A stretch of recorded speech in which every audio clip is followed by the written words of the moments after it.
Lighten up, take me on your magic river. Tell me all your dreams align. Sign me up and tell me about the people that you know who are trying to feel alive.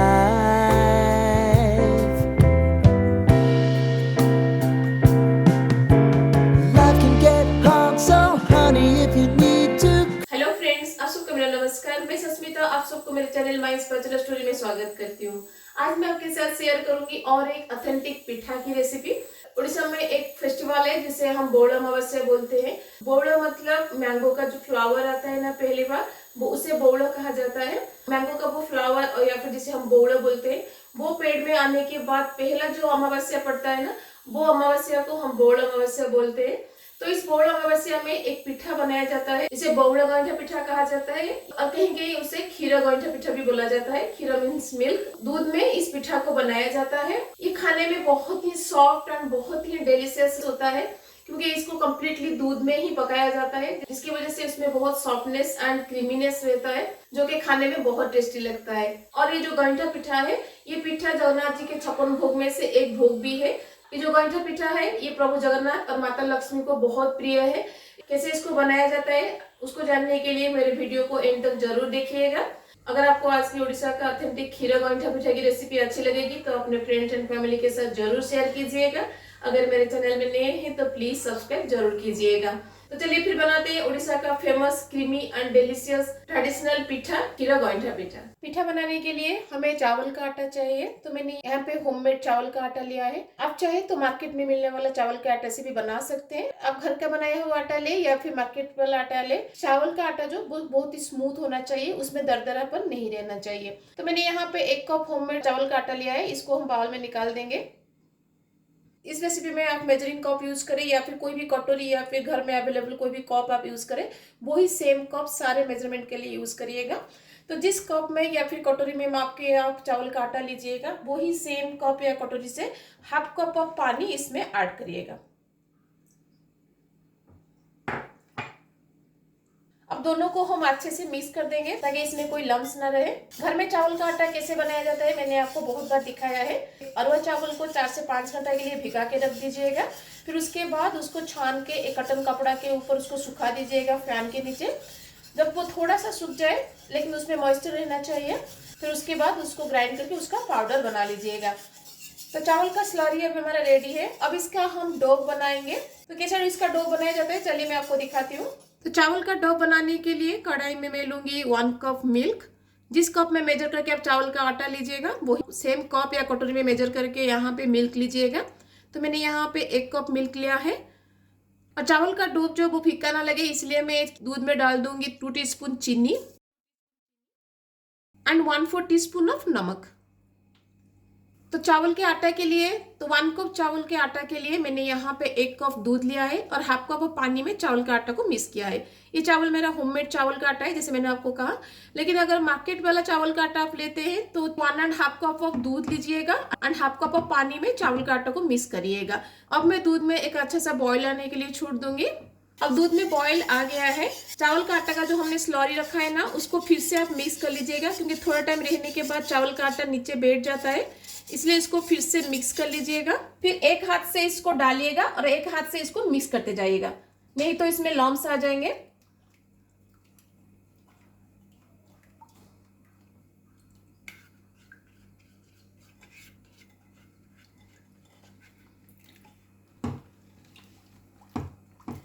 Gas के flame को यहाँ पे लो to medium रखिएगा, high मत करिएगा।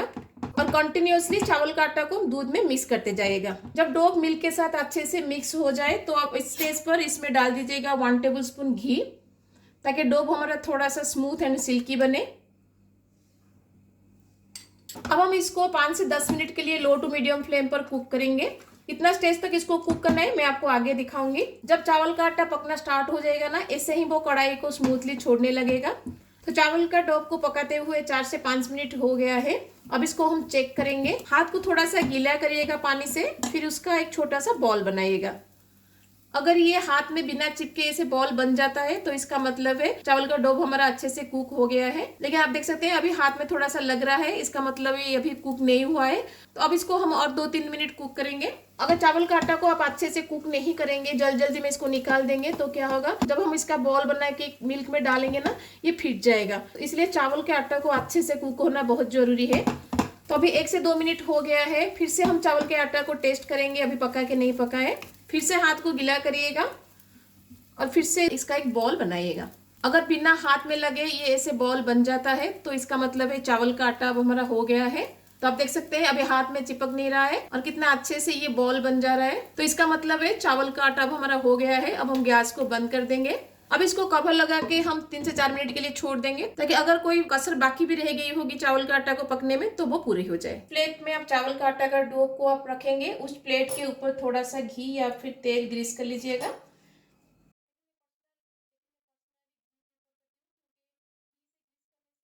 तो dough को rest देते हुए 4 से 5 मिनट हो गया है। अब इसको हम एक प्लेट में निकाल देंगे।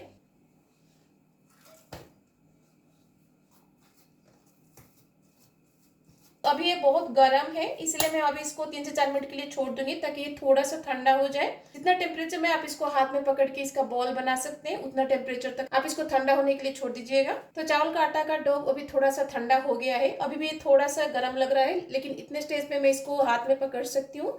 तो कंप्लीटली इसको ठंडा मत करिएगा, थोड़ा सा टेम्परेचर इसमें रहना चाहिए। अब हाथ में हम थोड़ा सा घी ग्रीस करेंगे और इसको हम 5 से 6 मिनट के लिए नीट करेंगे, ताकि इसका एक स्मूथ एंड सॉफ्ट डो बन सके। तो देखिए मैंने चावल का आटा का एक स्मूथ डो बना लिया है। कम से कम 7 से 8 मिनट के लिए इसको नीट करिएगा, तभी जाके एक स्मूथ एंड सॉफ्ट डो बनता है। अब इसको हम शेप देंगे। ट्रेडिशनल जो पीठा ये बनता है ना, ये पीठा थोड़ा ओवल शेप में बनता है, जैसे मैं अभी आपको दिखा रही हूँ। देखिए इस तरह से ओवल शेप में बनता है। आप चाहे तो इसको इस शेप में भी बना सकते हैं, नहीं तो आप इसको सिंपल मेथड से गोल गोल करके भी बना सकते हैं। जैसे भी आपको कन्वीनियंट लगता है आप इसको बनाइएगा। लेकिन बनाते टाइम एक चीज का ख्याल रखिएगा कि ये क्रैक फ्री बनना चाहिए। जैसे अभी ये पिठा हमारा बन रहा है ना, बिल्कुल क्रैक फ्री, ऐसे ही क्रैक फ्री बनना चाहिए। अगर इसको बनाते टाइम इसमें क्रैक आ रहा है तो आप डो को और 2-3 मिनट के लिए नीट कर लीजिएगा। और लेकिन अब इस बॉल में क्रैक नहीं आ रहा है, इसका मतलब है हमारा डो अच्छे से नीड हुआ है। तो इसका शेप ज्यादा बड़ा मत करिएगा, छोटा छोटा ऐसे गोल बनाइएगा, क्योंकि जब इसको हम दूध में पकाएंगे ना ये फूल जाएगा। इसलिए अगर ज्यादा बड़ा कर देंगे तो अंदर तक दूध अच्छे से नहीं जा पाएगा और ये अच्छा नहीं लगेगा। इसलिए इसका शेप थोड़ा छोटा रखिएगा। तो आप चाहे तो ऐसे ओवल शेप में भी कर सकते हैं, नहीं तो आप इस तरह से गोल गोल करके भी बना सकते हैं। और एक शेप मैं आपको बताती हूँ। देखिए इसे छोटा सा पोर्शन लीजिएगा और इसको हाथ में ऐसे ओवल शेप दीजिएगा और थंब फिंगर से इसको बीच में से प्रेस करिएगा। तो देखिए इस शेप में भी आप इसको बना सकते हैं। उड़ीसा में डिफरेंट रीजन में ये पिठा बनता है, तो डिफरेंट रीजन में लोग डिफरेंट शेप में इसको बनाते हैं। तो जो भी शेप आपको कन्वीनियंट लगता है आप इसको बनाइएगा। ज्यादातर लोग इस शेप में ही बनाते हैं क्योंकि ये सबसे इजी शेप है, तो दिखने में भी बहुत सुंदर लगता है। लेकिन मैं आज इसको थोड़ा सा ट्विस्ट दूंगी, इसलिए छोटा सा बॉल इसका हम बनाएंगे। देखिए ऐसे ही एक बॉल बनाइएगा और हाथ से इसको थोड़ा सा प्रेस करके इसे फ्लैट कर लीजिएगा। देखिए ऐसे ही फ्लैट करिएगा और एक टूथपिक की मदद से इसको हम शेप देंगे। इस तरह से एक फूल का शेप हम इसको देंगे।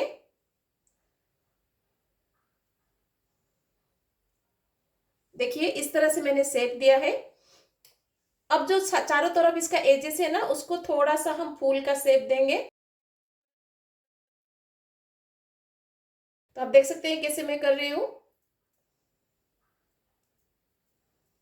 तो देखिए लग रहा है ना बिल्कुल फूल जैसा। इस तरह का शेप भी आप बना सकते हैं, ये दिखने में बहुत सुंदर लगता है। जो भी शेप आप बनाए टेस्ट तो एक ही लगेगा, लेकिन लुक वाइज ये बहुत सुंदर लगता है। ऐसे ही हम सारे डो का हम शेप बना लेंगे। तो देखिए मैंने सारे डो का शेप बना लिया है। आप देख सकते हैं कितना सुंदर दिख रहा है, लग रहा है ना बिल्कुल फूल जैसा। आप चाहे तो इस तरह के शेप में भी बना सकते हैं, नहीं तो आप बहुत सिंपल मेथड में ऐसे गोल गोल रसगुल्ला जैसा बना सकते हैं। तो जो भी आपको कन्वीनियंट लगता है आप बनाइएगा। टेस्ट में कोई डिफरेंस नहीं आएगा, बस लुक में थोड़ा डिफरेंट आएगा। गैठा पिठा का जो पिठा का शेप है हमने बना लिया है। चलिए अब इसको हम पकाते हैं। गाइठा पिठा में मैं थोड़ा सा काजू और किशमिश को डालूंगी, इसलिए काजू और किशमिश को हम थोड़ा सा फ्राई कर लेंगे। इसलिए कढ़ाई में मैं लूंगी थोड़ा सा घी। घी हमारा गर्म हो गया है, अब इसमें मैं डाल दूंगी काजू। ट्रेडिशनली इस रेसिपी में काजू किशमिश नहीं डालता है, लेकिन इसको थोड़ा सा और ज़्यादा टेस्टी बनाने के लिए और बच्चों के लिए मैं यहाँ पे थोड़ा सा काजू और किशमिश डाल देती हूँ ताकि उनको भी पसंद आए। तो काजू गोल्डन ब्राउन होने तक हम इसको फ्राई करेंगे। तो काजू हमारा गोल्डन ब्राउन हो गया है, अब इसको हम निकाल देंगे।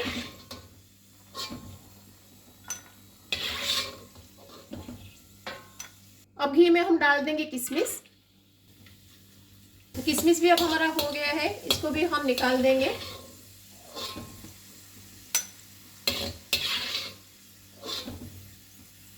और जितना घी उसमें बचा है उसमें अब मैं दूध को डाल दूंगी। जिस कप या कटोरी में मेजर करके आपने चावल का आटा लिया है वही सेम कप या कटोरी में मेजर करके 4 कप दूध यहाँ पे डाल दीजिएगा। जितना चावल का आटा उसका 4 टाइम्स दूध यहाँ पे लेना पड़ता है। तो मैंने मेजरिंग कप में मेजर करके चावल का आटा लिया था, तो उसका 4 कप मतलब दूध हमारा 1 लीटर है। और ये कच्चा दूध है क्योंकि वैसे भी हमें इसे बॉईल करना है। अब चाहे तो बॉइल्ड दूध भी ले सकते हैं। अब इसमें मैं डाल दूंगी हाफ टी स्पून ऑफ इलायची पाउडर और 2 तेजपत्ता। गैस के फ्लेम को हाई करके इसमें एक अच्छा सा बॉईल आने देंगे। अब देख सकते हैं दूध में अब हमारा अच्छा सा बॉईल आ गया है। अब इसमें हम गाइठा पिठा को डाल देंगे जो हमने सेप दे के रखा है।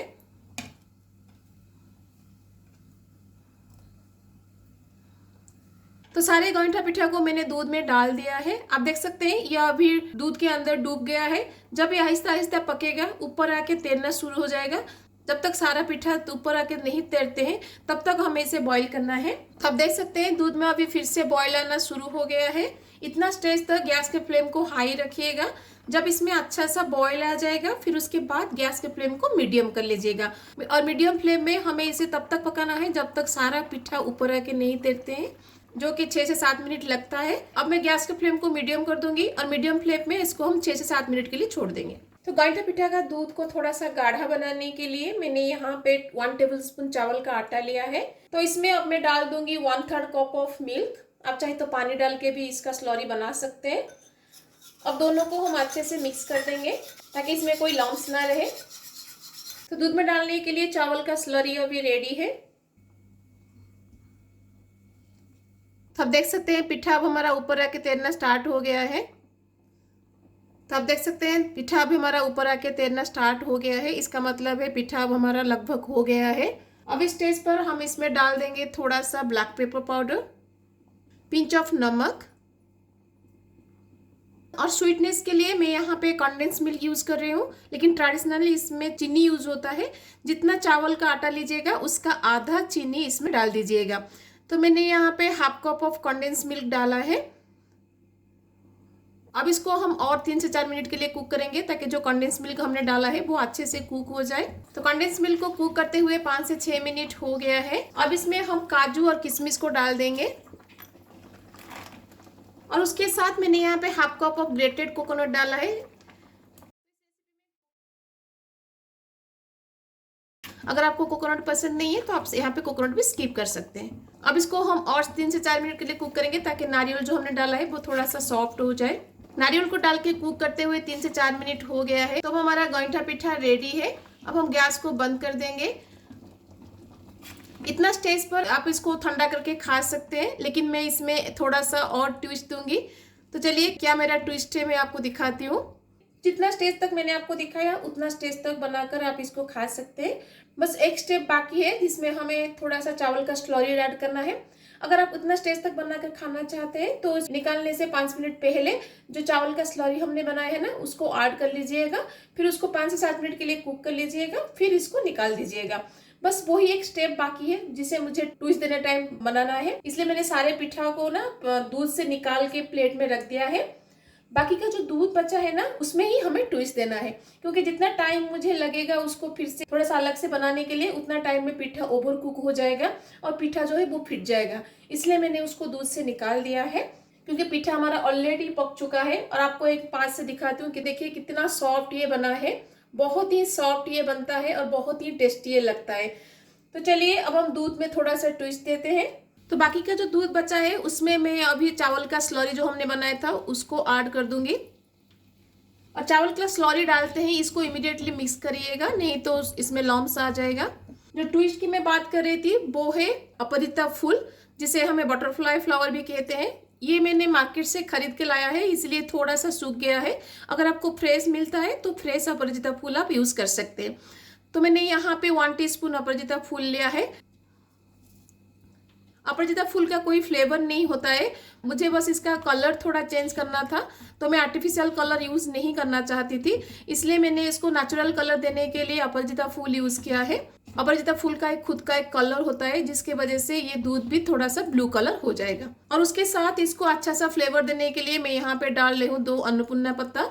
तो अब मैं इसको 4 से 5 मिनट और कुक करूंगी, ताकि चावल का स्लरी जो है वो अच्छे से कुक हो जाए और अपराजिता फूल का जो कलर है ना वो दूध में आ जाए। तो आप देख सकते हैं अभी कलर थोड़ा थोड़ा चेंज हो रहा है।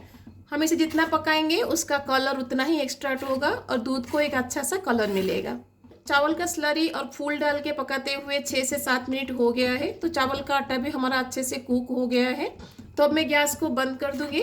तो पिठा के लिए दूध हमारा रेडी है और पिठा को ऑलरेडी हमने प्लेट में रख दिया है। चलिए बाकी का प्लेटिंग करते हैं। प्लेट में पहले हम मील को डालेंगे।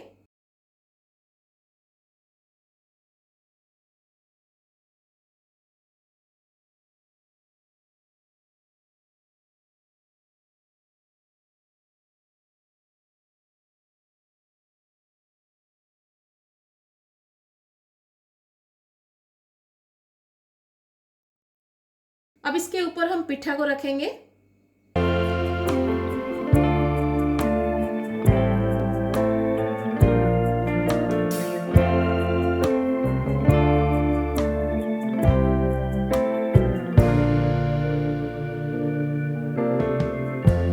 Lighten up, take me on your magic river. Tell me all your dreams align. तो कैसी लगी आपको गांठा पिठा की रेसिपी? ये बहुत ही टेस्टी लगता है, लुकवाइज जैसा रसगुल्ला जैसा दिख रहा है, खाने में भी उतना ही सॉफ्ट एंड डिलीशियस रहता है। तो घर में इस रेसिपी को एक बार जरूर ट्राई कीजिएगा, देखिएगा सबको बहुत पसंद आएगा।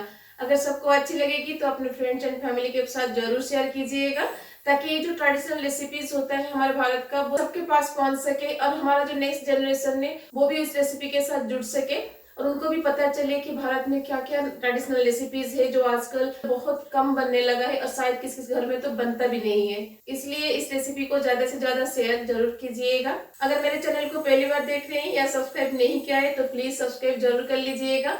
तो मिलते हैं और रेसिपी के साथ। Till then bye bye, see you, have a good day.